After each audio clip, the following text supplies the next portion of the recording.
Now on Tech Tonight, election results. America picks a new president. Republican reign, the GOP fights to win the House and the Senate. We'll show how our area voted.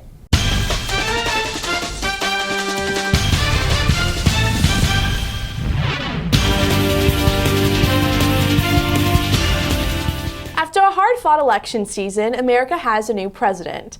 Welcome to Tech Tonight. I'm Caitlin Murray. And I'm Lexi Johnson. A living example of true determination and the will to keep pushing forward, despite the odds, is our new president, Donald Trump. Many people wrote him off, including politicians and those behind the polls. Strategically, he should not have won. However, people have spoken, and now he is the president. Many are now asking why and how were polls so off. The answer lies within who voted, not necessarily the numbers.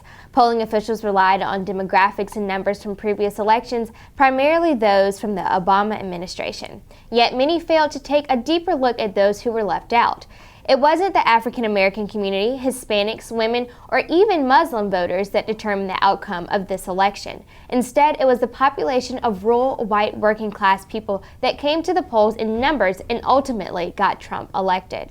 Some are referring to it as the silent majority. Trump sealed his victory by winning many swing states in the Rust Belt, including Pennsylvania, Michigan, Iowa, and Ohio.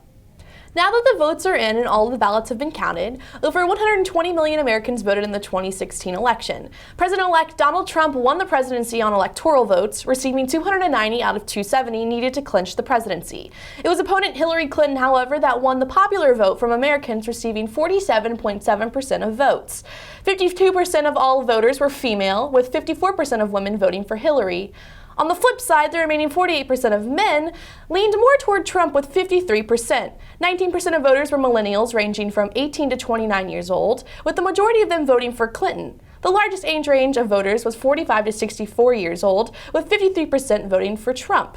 70% of voters were white Americans who voted in favor of Trump. In opposition, the remaining non-white American groups heavily sided with Clinton. In Virginia, nearly 4 million people voted. Clinton won the state of Virginia with 49.9% of Virginian votes, giving her 13 votes from the Electoral College.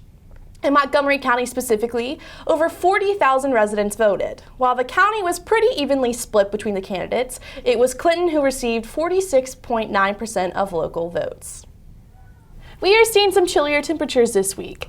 Let's see what we can expect as we head into the week before Thanksgiving break. Chief Meteorologist Catherine Maxwell has your forecast. Catherine?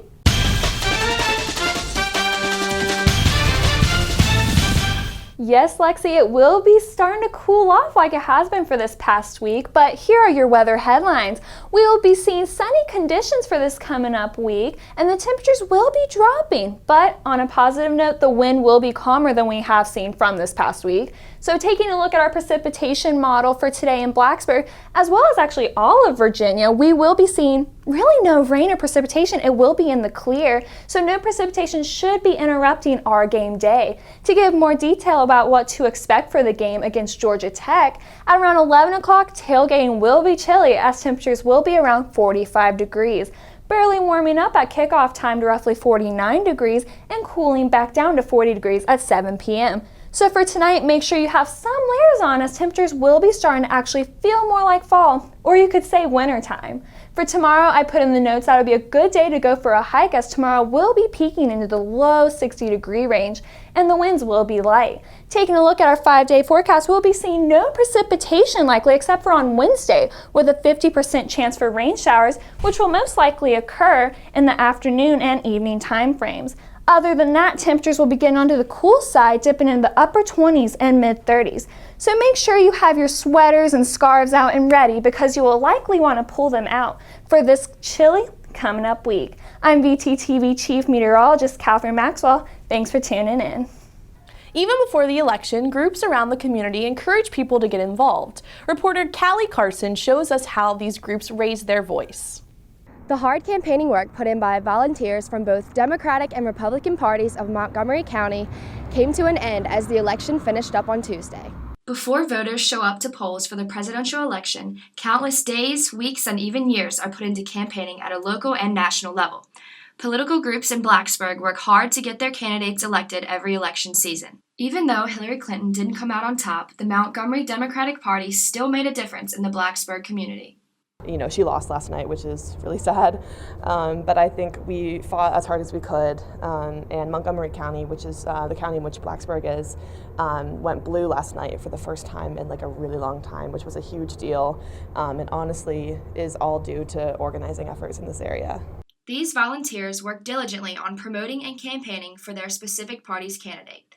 The main focus of the Democratic and Republican efforts this year went into voter registration and getting out the vote.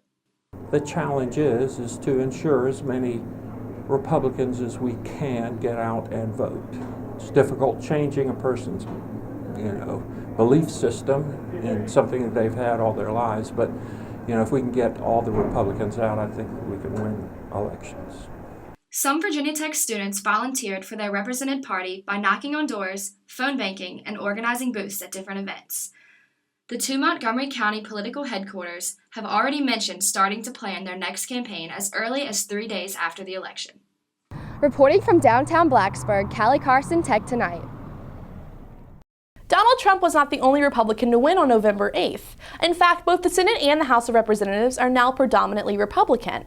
In Virginia, Republican Morgan Griffith was re-elected to Virginia's 9th Congressional District in the House of Representatives. Griffith heavily beat his Democratic opponent, Derek Kitts, receiving nearly 70% of the vote. Griffith initially won the Southwest Virginia district back in 2010. The congressman serves on the House Energy and Commerce Committee, favoring more investment into coal resource to find a more efficient ways to burn it. Griffith, a Salem native, hopes to push tax reform and improve or dismantle the Affordable Care Act while he is in office. On Tuesday, thousands of students at Virginia Tech took the opportunity to cast their vote. Reporter Tatiana Condrashaw shows us how students made a difference in Virginia's decision. For the 2016 presidential election, Virginia Tech students were able to vote on campus, making it easier for those who were not able to return to their hometowns. Registering to vote was made much easier this year for students by having representatives walk around campus, whether it be on the drill field, in dining halls, or in the classroom handing out registration forms, making it easier for those who have never voted or don't have permanent residency in Virginia. Here are two students with a few words as to why they registered here and how. I did vote this year. I actually voted off campus in the Blacksburg Community Center. I grew up in Panama, overseas. I ran into some representatives and registered through them. They helped me go through that. It took me like 2 minutes maybe. So people's reactions, I'd say probably most people voted for Hillary, just from seeing kind of people's disappointment at the end of it. I voted off campus in Blacksburg through the DMV when I was renewing my license. I would say more Democratic based on reactions to the results. Virginia Tech had a large turnout at the polls, and the results that were announced Tuesday conclude that Virginia Tech students voted more for Clinton than Trump, at least by 20%. Reporting from the Commonwealth Ballroom, I'm Tatiana Condrashaw from Tech Tonight. Donald Trump's victory in this historic election is not the only thing Virginia voters are talking about. Virginia lawmakers took advantage of the numbers of people that flocked to the polls in hopes of electing a new president. On Election Day, they proposed 2 new constitutional amendments. The first would make Virginia a non-union right-to-work state in which the majority of voters did not vote in favor of this, with 47% yes and 53% no. Currently, the right-to-work law says that those in favor of the proposed constitutional amendment believe that the provision will be a key in maintaining a strong business climate in the state. The Second Amendment allows localities to make tax-exempt the properties of surviving spouses of first responders killed in the line of duty. This includes law enforcement officers, firefighters, search and rescue personnel, and emergency medical service personnel. Essentially, it will allow the former spouse of the victims to be tax-exempt when living in the victim's property that has not been remarried. In contrast to the First Amendment, voters were in favor of this, 80% of the voters selecting yes and 20% no. Coming up on entertainment news, the School of Performing Arts opens up a new show. We'll show you what to expect.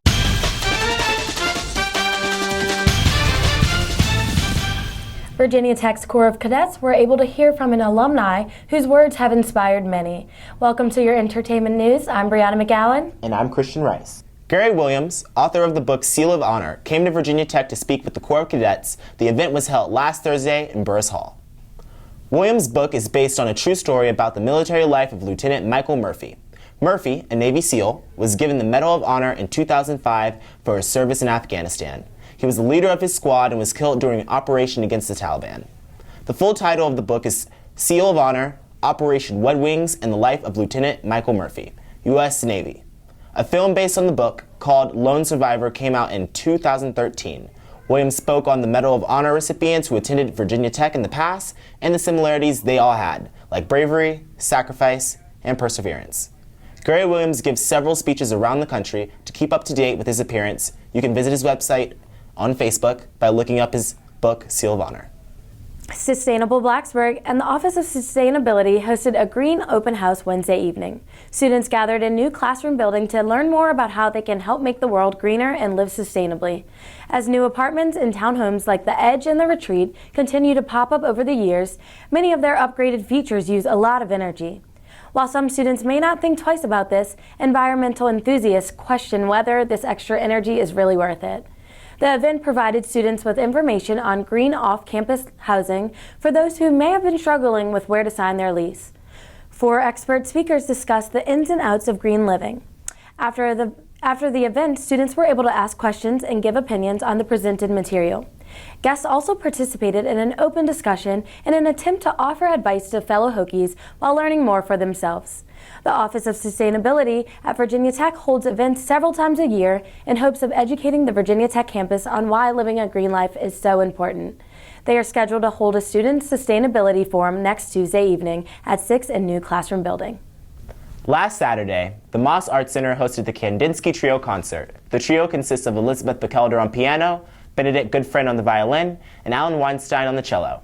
The group performed some of Beethoven's classics and several jazz selections with the company of Kurt Rosenwinkel on guitar and Paul Langosh on bass. The music showcased the different styles of music the trio can perform. This is their 29th season of traveling around the world, from Washington, D.C., to Budapest, to Vienna, to Atlanta, to San Francisco. This trio has been in over 1,000 concerts with high-caliber chamber music. This, in turn, puts the Moss Arts Center on the map for hosting the world-renowned musicians and being the site of prestigious musical pleasantries. The Virginia Tech School of Performing Arts is hosting a show about the power of art. The new play, The Divine, a play for Sarah Bernhardt, opened this Monday in the Squire Student Center Studio Theater. The story of the play is about a French actress, Sarah Bernhardt, whose performance in Quebec City is banned by the Catholic Church.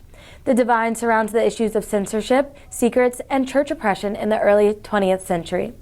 The show is directed by Ed Harrodine. The last showing is Thursday, November 17th. All shows begin at 7:30 in the evening. General admissions tickets are $12. Senior citizens and students can purchase their tickets for $10. Tickets can be purchased at the ticket booth on the first floor of Squires. Coming up in your Hokie sports news, the Hokies face off against the Blue Devils in an ACC battle. Plus, a new documentary shows an unseen side of one former Virginia Tech football player.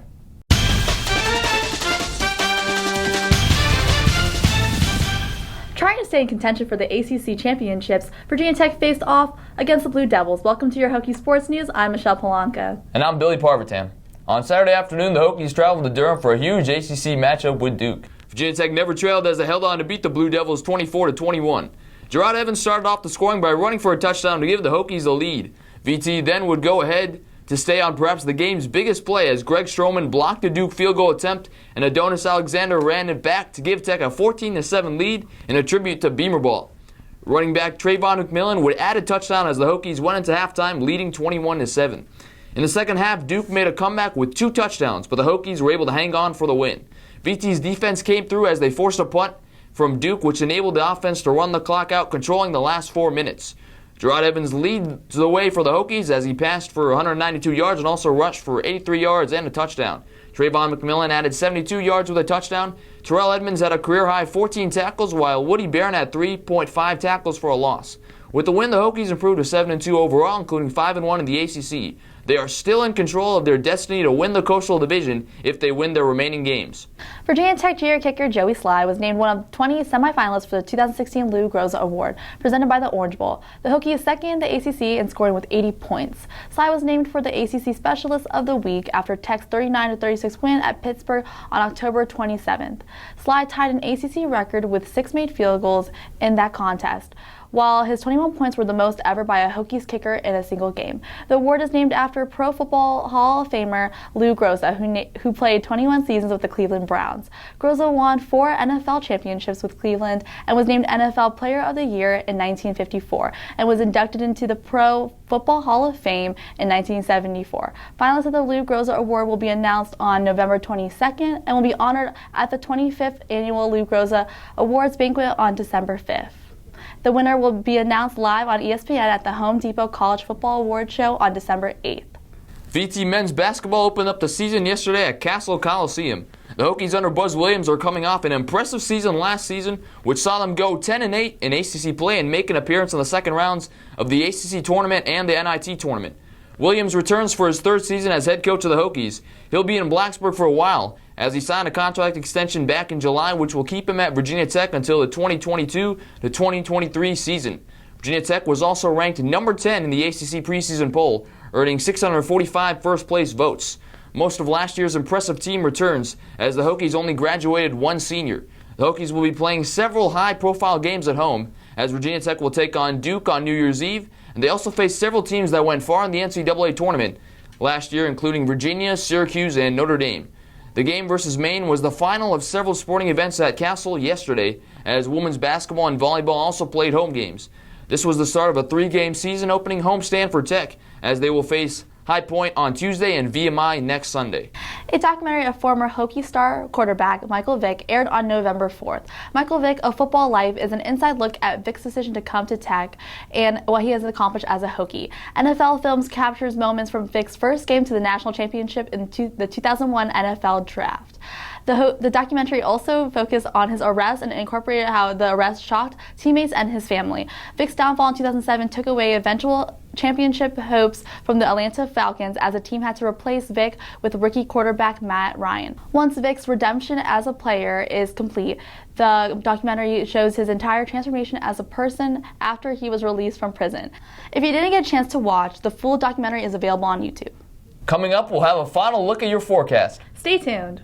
All right, yes, I'm outside right now in front of the drill field in Burris Hall by the pylons to talk about the game day weather for the Georgia Tech game. It will be very clear, so really no precipitation will be likely, which is a great sign, as we've been having great game day weather here at Lane Stadium lately. But with that, don't let the clear weather fool you, because it will be very chilly. It will be dropping down to a low of 27 degrees later that night, so please bundle up and make sure you pack a sweater or at least something, because it will be very chilly that later on that night.